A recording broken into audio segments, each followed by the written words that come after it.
Installation du nouveau bureau du Conseil économique et social à Bonaventure Ouédraogo et les 90 conseillers s'engagent à assurer individuellement et collectivement leurs responsabilités. La cérémonie d'installation a été présidée ce matin par le chef de l'État, Roch-Marc Christian Kaboré. Les images en début de journal. Célébration ce 21 octobre de la journée du tirailleur africain, une journée pour rendre hommage aux soldats voltaïques pour les combats menés dans le sens de la libération du pays, mais aussi pour encourager les forces de défense et sécurité engagées au front contre le terrorisme. Le point dans un instant. Mali, forum régional sur l'espace en ligne, la paix et les conflits au Sahel. Les acteurs des médias en ligne cherchent à assainir la communication sur les réseaux sociaux. Cette rencontre a réuni plusieurs pays africains et a permis de recueillir leurs recommandations. Bonsoir, ravi de vous retrouver pour le journal du soir. Bienvenue et merci de nous rejoindre.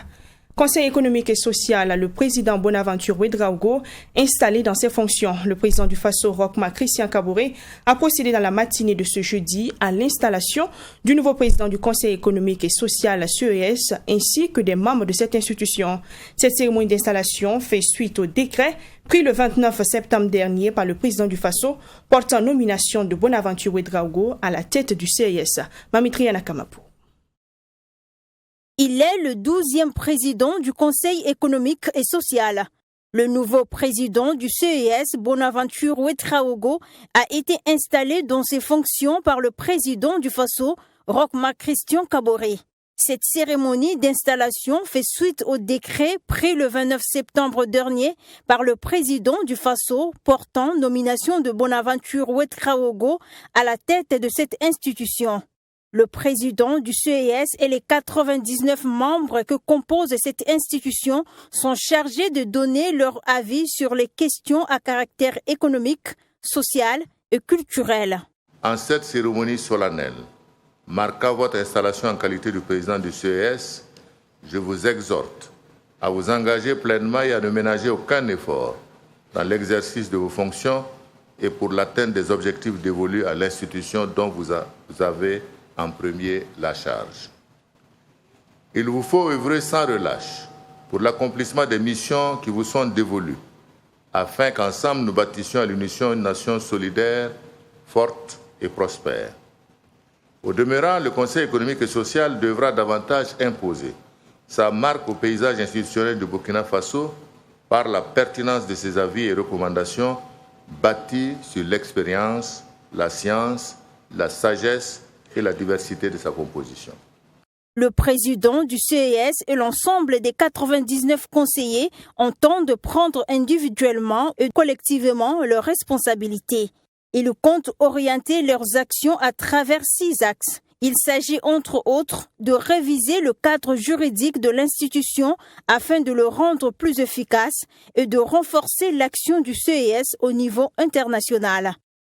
Nous prenons solennellement l'engagement de faire de notre institution un cadre propice de concertation permanente, d'échanges avertis et féconds, et de marquer notre mandat du sceau de la créativité et de l'innovation. À l'endroit des conseillers entrants et en ce début de mandat, je me fais le devoir de nous engager tous à consacrer sans réserve notre temps, notre intelligence et notre savoir-faire pour mener à bien la mission que la nation entière nous assigne. Au cours de cette cérémonie d'installation qui marque également l'ouverture de la 2e session extraordinaire du CES, le nouveau président a salué le travail abattu par le président sortant, Moïse Napon, et ses collaborateurs. Journée du tirailleur africain, elle a été célébrée ce 21 octobre au Burkina Faso. Une journée marquée d'une pierre blanche par les forces armées nationales burkinabè et l'association unique des anciens combattants, anciens militaires, veuves et orphelins de guerre. Un cérémonial qui a été marqué par un dépôt de gerbes de fleurs à la place de la Nation. À l'occasion, les anciens combattants ont apporté leur soutien moral et financier aux forces de défense et de sécurité au front de la lutte contre le terrorisme. Retour sur cette célébration avec Fatima Tankima. Forces armées nationales, autorités, anciens combattants, veuves et orphelins ont commémoré ce jour 21 octobre 2021 à Ouagadougou la journée du tirailleur africain. Et c'est la place de la Nation de la ville de Ouagadougou qui a accueilli ce cérémonial-là, qui rend hommage aux soldats qui se sont sacrifiés pour la liberté. Occasion pour le président de l'Association unique des anciens combattants, anciens militaires, veuves, orphelins de guerre, de rendre hommage aux soldats qui sont actuellement sur le champ de bataille pour bouter le terrorisme hors du Burkina Faso. La loi de la guerre est foulée aux pieds. C'est pourquoi nous voulons saluer et rendre un hommage appuyé à nos forces de défense et de sécurité et à nos volontaires de défense pour la patrie et les encourager dans leur combat qu'ils mènent au quotidien sur des terrains parfois difficiles. Les nombreux sacrifices qu'ils encourent permettent à d'autres pays de rester résistants et résilients vis-à-vis de la situation d'insécurité que nous connaissons. Le ministre en charge de la Défense nationale, présent à cette cérémonie, a salué les efforts consentis par les anciens sur le terrain pour soutenir les forces de défense et de sécurité et les volontaires pour la défense de la patrie VDP. Selon lui, ces dévanciers sont source d'inspiration. Ce sacrifice que nous lèguent nos anciens est une source d'inspiration. Comme l'a si bien dit le délégué, le président qui m'a précédé, c'est une source d'inspiration.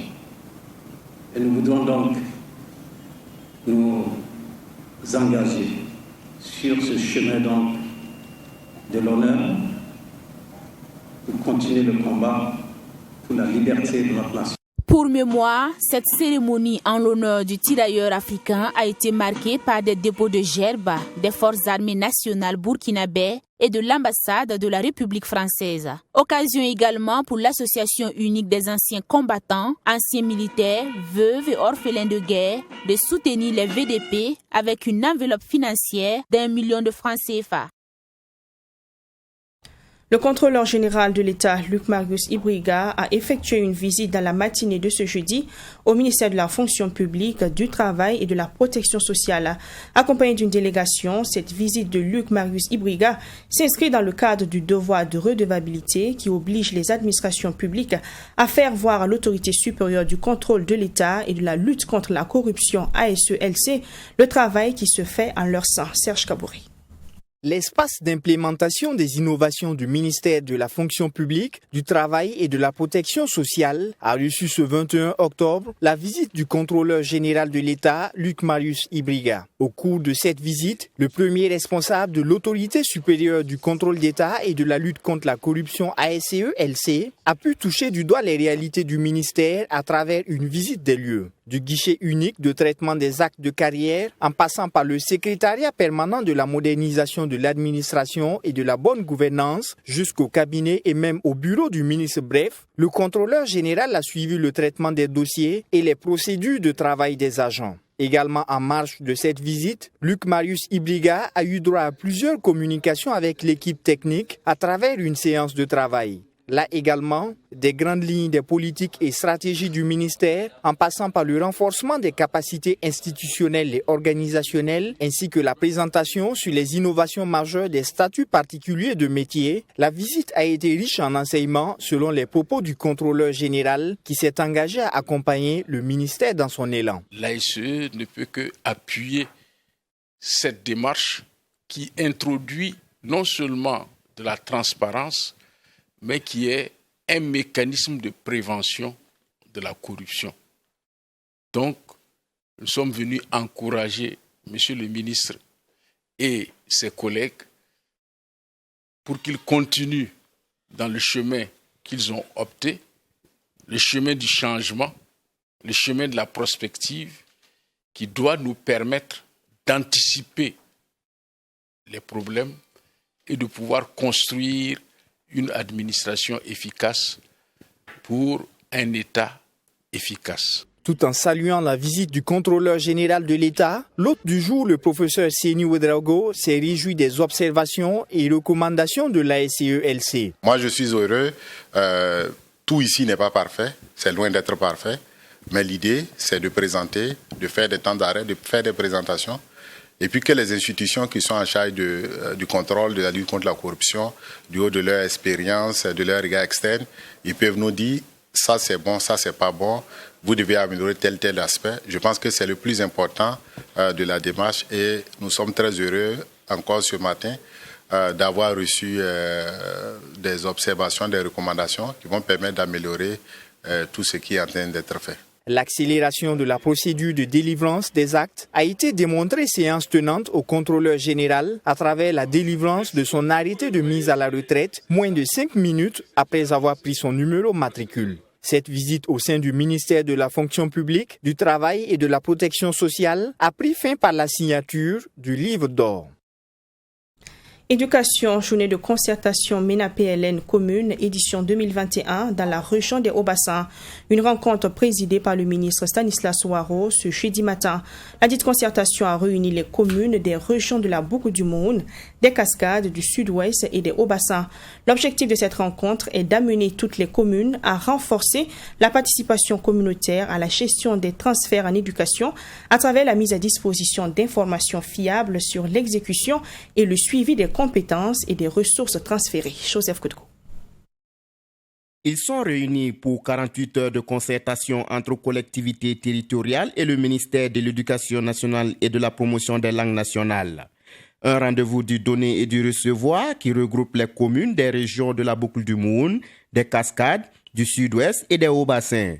Ces journées placées sous le thème « Implication et engagement des communautés dans la gestion des compétences transférées, enjeux et perspectives » sont une opportunité pour le MENA-PLN de renouveler le partenariat avec les communes. Il vous souviendra que chaque année, il ne se passe pas une année où il y a des conflits donc, entre les populations et donc, les collectivités en lien avec donc, le service de la cantine scolaire aux établissements. À côté de cela aussi, vous avez assisté avec nous donc, à l'effondrement donc, de l'école B de Dandé, donc, qui avait été construite par la commune sur fonds transférés par l'État en 2013. Et donc tout ceci nous interpelle sur la nécessité d'impliquer davantage les communautés au suivi citoyen, donc de la gestion de ces ressources transférées, mais aussi au suivi citoyen de la réalisation des infrastructures dans le cadre de ces ressources transférées. Plusieurs thématiques en lien avec les situations d'urgence dans un contexte d'insécurité seront abordées lors de ces journées. Vous savez que donc, actuellement, nous faisons face donc, à l'île terroriste qui perturbe donc, le développement du système éducatif dans certaines localités et qui crée la psychose ça et là. Donc, nous avons une stratégie d'éducation en situation d'urgence qui nous permet donc, justement de récupérer les élèves donc, déplacés internes. Mais là encore, malheureusement, donc, les terroristes menacent les populations de ramener leurs enfants. Donc, chaque fois que nous déployons des stratégies, ils essaient de venir. Et donc, cette rencontre aussi va nous permettre justement d'aborder ces questions. Aussi, le point de la réalisation des infrastructures éducatives sera à l'ordre du jour de cette rencontre. Nous avons conduit une phase pilote avec l'accompagnement de la France à travers l'Agence française de développement. Donc, le peuple français nous a mis à disposition 2,1 milliards environ pour nous permettre de réaliser des infrastructures éducatives. Nous avons construit 141 salles de classe, des bureaux et que nous avons équipés pour compléter des écoles incomplètes, pour compléter des collèges incomplets, etc. dans 3 régions. L'avantage de ce projet, c'est que nous avons impliqué les communautés à la base. 5e du genre, cette édition des journées de concertation permettront de renforcer la collaboration entre le MENA-PLN et les communes et d'améliorer la gestion des compétences transférées. Retour à Ouagadougou, la République populaire de Chine, une fois de plus solidaire au Burkina Faso.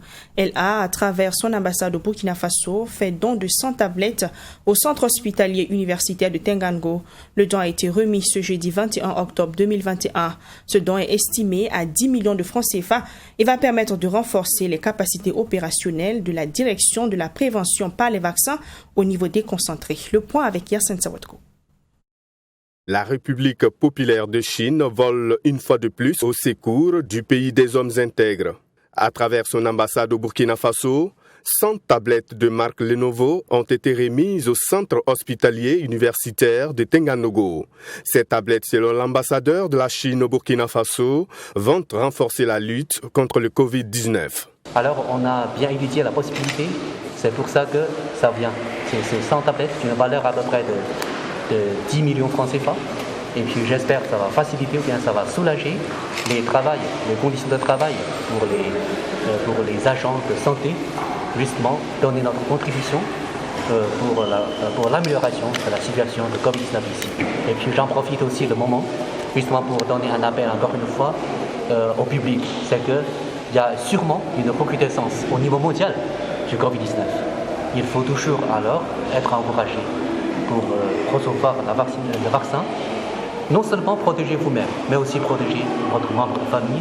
Le secrétaire général du ministère de la Santé a salué ce geste de la République populaire de Chine qui vient à point nommé. Je voulais profiter aussi pour saluer encore une fois la coopération de la République populaire de Chine à travers son ambassadeur qui nous appuie encore une fois avec ces tablettes, mais aussi le fait qu'à travers le mécanisme COVAX, le Burkina Faso a bénéficié de vaccins avec l'appui de la Chine, mais aussi à travers la coopération bilatérale. Il y a eu également près de 400 000 doses de vaccins sur les femmes qui ont été données au Burkina Faso. Et nous avons aujourd'hui l'occasion de faire une campagne de vaccination des ressortissants chinois au Burkina, mais aussi c'est une campagne qui est ouverte à l'ensemble de la population de plus de 18 ans. En plus de ces 100 tablettes d'une valeur de 10 millions de francs CFA, le Burkina Faso a déjà bénéficié de la République populaire de Chine plus de 400 000 doses de vaccins Sinopharm. La question de la sauvegarde des archives audiovisuelles dans les pays membres de l'UEMOA et en Guinée était au cœur d'un colloque hier mercredi à Ouagadougou. Organisé par le Conseil supérieur de la communication CSC, cette rencontre a connu la participation d'une dizaine de délégations venant de l'UEMOA et de la Guinée, mais également de l'Afrique centrale et du Maroc. Serge Kabouri. Avec le développement des nouvelles technologies, la multiplication des supports de diffusion et l'accroissement exponentiel de la demande d'images, se pose aujourd'hui avec acuité la question de la sauvegarde et de la valorisation des archives audiovisuelles. Face à ce constat, la plateforme des régulateurs de l'audiovisuel des pays membres de l'Union économique et monétaire ouest-africaine et de la Guinée sont en concertation depuis ce 20 octobre dans la capitale burkinabé. Dans nos pays, malheureusement, nos télévisions nationales font de l'archivage, font de la diffusion, font des programmes, c'est trop. L'archivage est un métier, malheureusement. C'est voilà pourquoi, dans nos différentes télévisions, les archives sont très mal entretenues. Alors ce qu'il faut aujourd'hui, c'est procéder rapidement à une restauration de ces archives, de ces mémoires collectives. Comme vous le savez, certains sont encore en analogique, il y en a même qui sont à 1 pouce, etc. Il faut numériser tout cela. Et ensuite, maintenant, profiter de l'avènement de la TNT pour aller de l'avant. Parce que pour la TNT, tout est numérisé et tout est sur un seul format. Ce qui fait que c'est très facile pour nos pays. Donc je pense qu'il y a un nouveau départ à avoir maintenant avec la TNT, mais il faut d'abord honnêtement faire le travail qu'il faut pour restaurer nos mémoires collectives. Et c'est très important. Réunie en marge de la 27e édition du Festival panafricain du cinéma et de la télévision de Ouagadougou FESPACO, la plateforme des régulateurs de l'audiovisuel des pays membres de l'UEMOA et de la Guinée entend créer une prise de conscience sur l'importance de la sauvegarde du patrimoine audiovisuel. Dans le cadre de la plateforme des régulateurs de l'UEMOA, le Burkina Faso s'est fait l'honneur d'accueillir à chaque édition du FESPACO les homologues de la sous-région pour échanger sur un thème donné. Et cette année, malgré les conditions assez difficiles, les présidents régulateurs nous ont vraiment fait l'honneur d'être présents nous avons 10 régulateurs, 10 présidents d'institutions qui sont présents à Ouagadougou pour non seulement participer au FESPACO, mais échanger sur une thématique qui est préoccupante pour l'ensemble de nos pays, qui est celle de la conservation de nos archives. Réunis autour du thème sauvegarde des archives audiovisuelles dans les pays de l'UEMOA et de la Guinée, ce colloque permettra de susciter un suivi du cadre réglementaire, assurant l'harmonisation du dépôt légal des documents audiovisuels au sein de l'UEMOA, adopté depuis décembre 2018.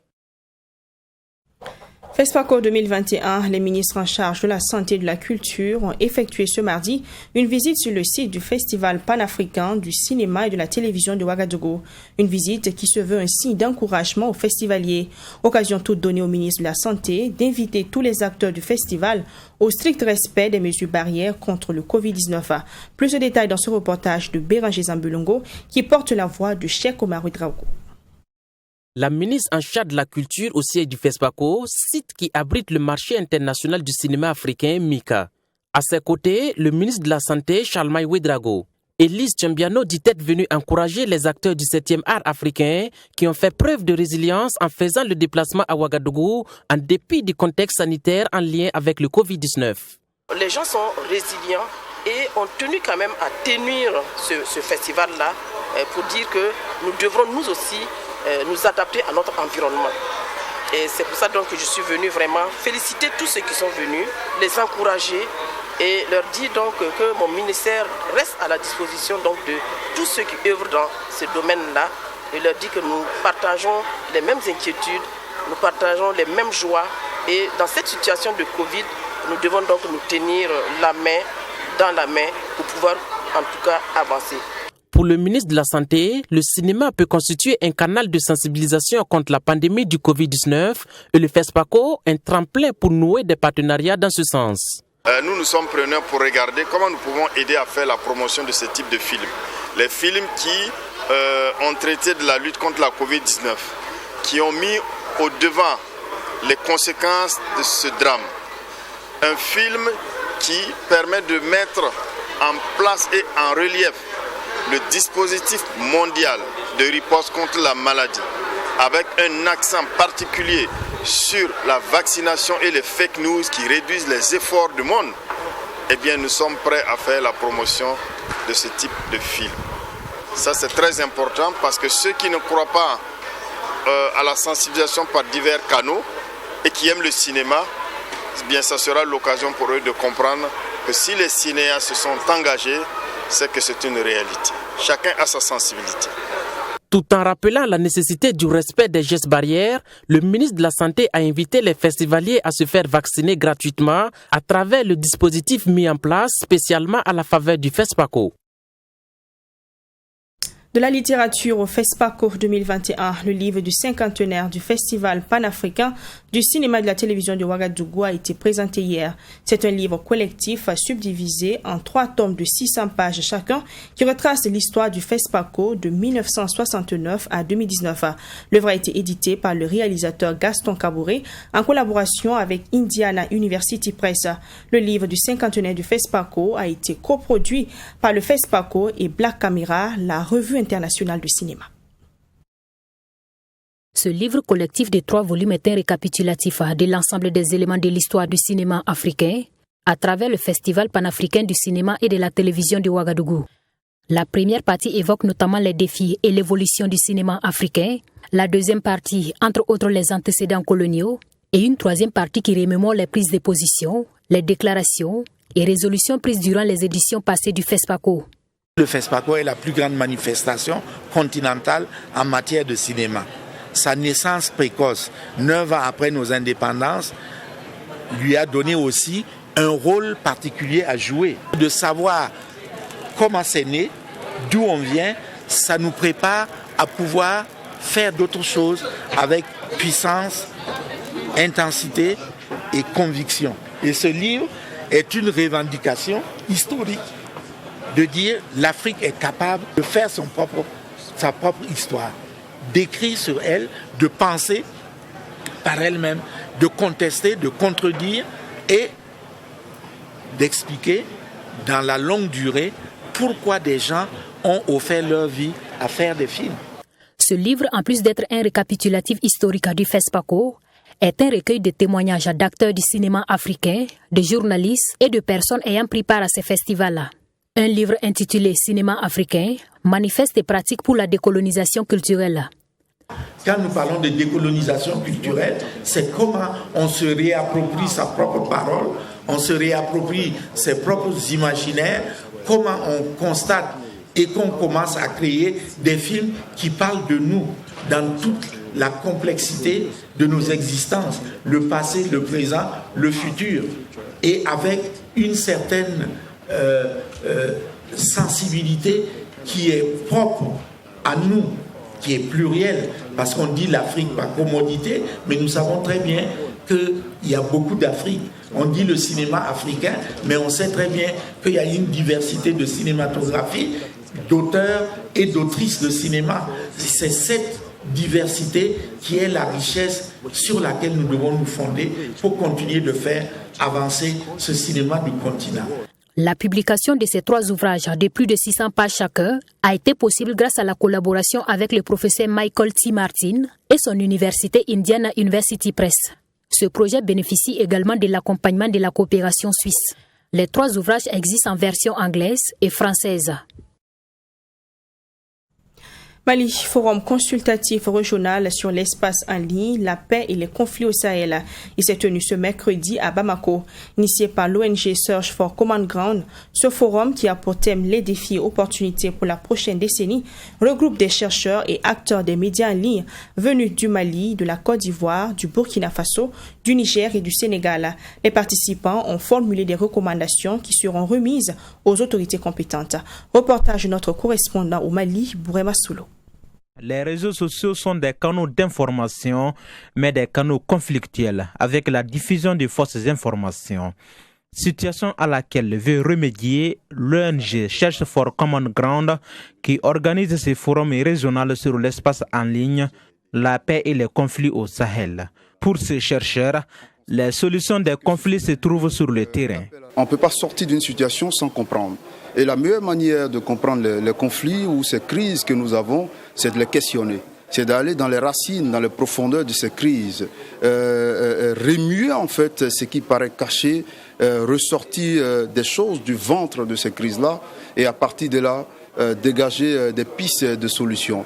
Et en ce moment, le chercheur a toute sa place parce que c'est le chercheur qui va sur le terrain. C'est le chercheur qui mobilise les concepts, les théories pour comprendre ce que les autres ne comprennent pas. Les États du Sahel doivent prendre leurs responsabilités dans la préservation de l'espace sahélien, estime Maître Ali Traoré. Il est de la responsabilité de nos États de participer non seulement à la sensibilisation pour l'utilisation responsable de ces médias, de ces canaux, aussi travailler à assainir. Assainir, c'est prendre des lois, c'est protéger, c'est sanctionner. Et c'est d'ailleurs l'objectif du forum sous-régional, qui est de contribuer à promouvoir un espace en ligne sain. Pour les organisateurs, l'espace en ligne est incontournable dans l'écosystème médiatique. C'est pourquoi le directeur pays de l'ONG donne les 3 principaux objectifs de ce forum. Identifier les défis communs liés au rôle des réseaux sociaux, du numérique et des espaces en ligne de façon générale dans les dynamiques conflictuelles et la cohésion sociale au Sahel et en Afrique de l'Ouest. Améliorer la coordination et l'échange d'informations entre les universitaires, les experts, les praticiens, les acteurs de la société civile et les décideurs politiques issus de différents domaines, mais qui ont un intérêt commun pour la consolidation de la paix, et formuler des recommandations conjointes pour les institutions nationales, régionales et internationales sur la façon dont elles peuvent soutenir le développement d'un écosystème en ligne sain au Sahel et en Afrique de l'Ouest. Durant 2 jours, les participants venus du Mali, du Burkina Faso, de la Côte d'Ivoire, du Niger et du Sénégal se pencheront sur les conflits au Sahel avec la présence des fausses informations relayées via... On s'arrête là pour ce 20h. Merci pour la fidélité au programme de Truy TV. À demain 20h, je vous attendrai avec de nouvelles informations. Portez-vous bien. Bonsoir.